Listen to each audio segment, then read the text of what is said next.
Hello, this is Michael at my Crooked Road Homestead. Hope everyone's getting along all right today. Well, I'm making this video for keeping it Dutch on YouTube. I think I said that right. I hope so. Hope I didn't keeping it Dutch, or I believe that's what it is. Anyway, I watch them. I watch them along with Arms family, the Crockers, Sawyers, and everybody else. You know, I watch all y'all's videos on YouTube every day. Every time y'all put a new video on, I watch it. I've subscribed to all of you and everything else. But anyway, I'm making this for Dutch. I wanted to show him my bathroom area. He's talking about putting a bathroom in his little cabin that he's building. So I wanted to kind of show him what I did with my bathroom in my little cabin. My little cabin is a 12 by 36-foot cabin. It's a quality building is what it is, but I made me a little cabin out of it. I've been living in it now for going on 4 years.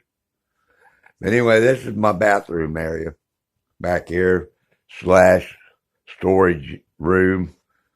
I've got my drill press in here and everything else, but I use it for just a little bit of everything. But anyway, this is my bathroom area right here. This is my shower right here. Over here is my toilet. And up there is my hot water tank. And I'll talk about that hot water tank here in a minute, but I want to talk about this floor first. And if you look at this floor, you'll see that this floor is built up. We built it up. We used one sheet, 4x8 sheet. We had to cut the end off of it down here. We had to cut it back a little bit, but it's a 4x8 sheet of this OSB board. Excuse me. Excuse me.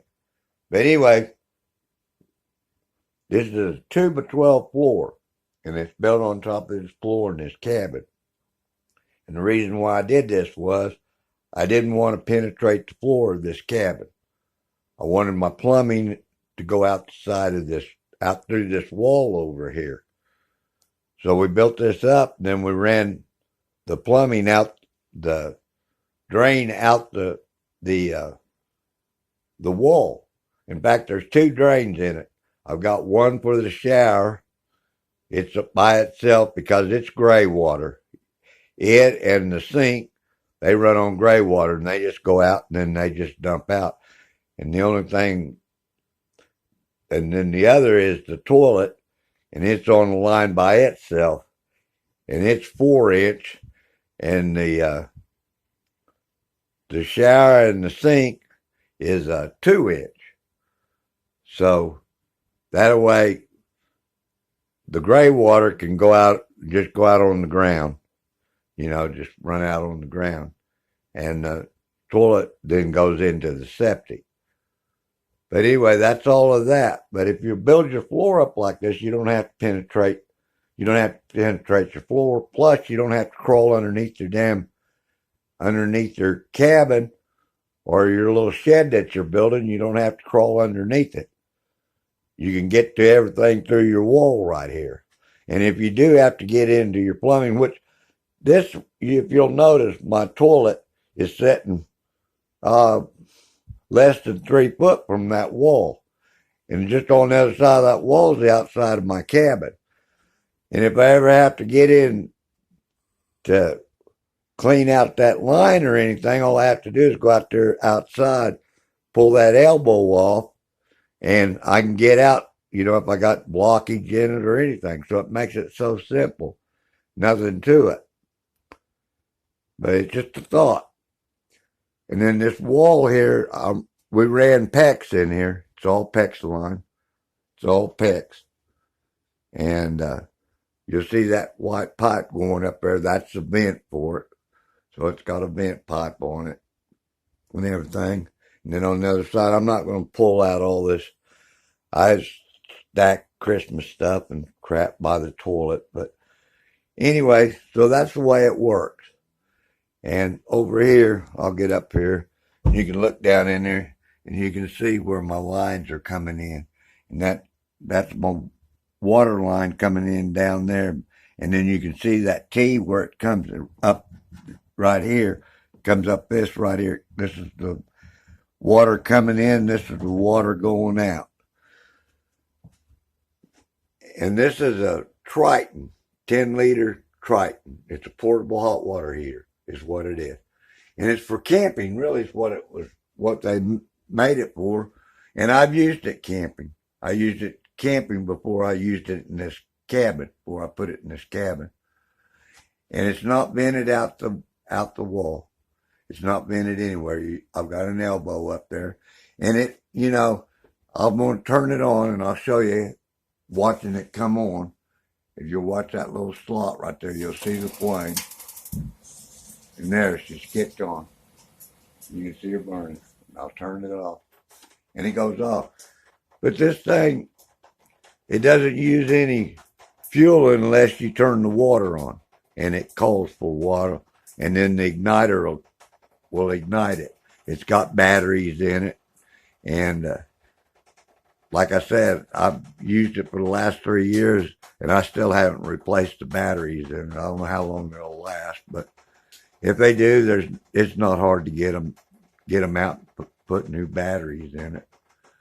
But this thing is, and they're not that expensive. I've seen tankless hot water heaters as high as $500-600, and that's ridiculous.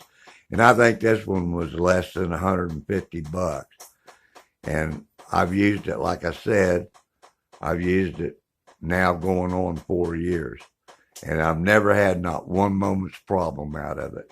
And as I said, this hot water heater won't use any more fuel or create any more carbon monoxide and all that than you would if you had a gas stove and cooked a meal.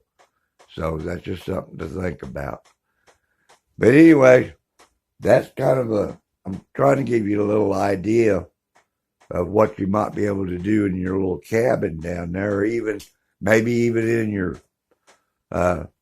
main house.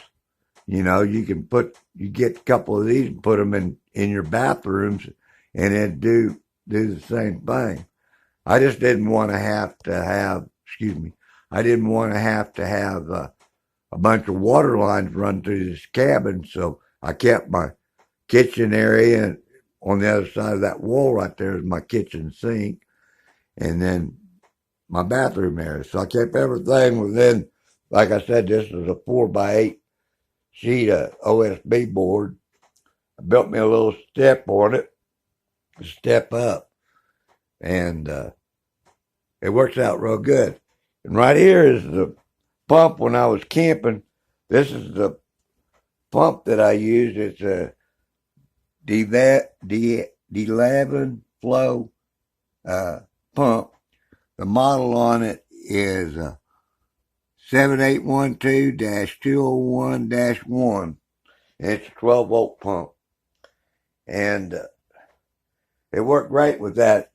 And it runs off of 12 volt. So we take a car battery or whatever, and that's what we ran it off of. And it ran this heater perfectly. So never had any problems with it. But anyway, I hope that maybe this will give you some ideas maybe for your little cabin and everything. And as I said, I subscribe to all homesteaders that on YouTube. I subscribe to everyone.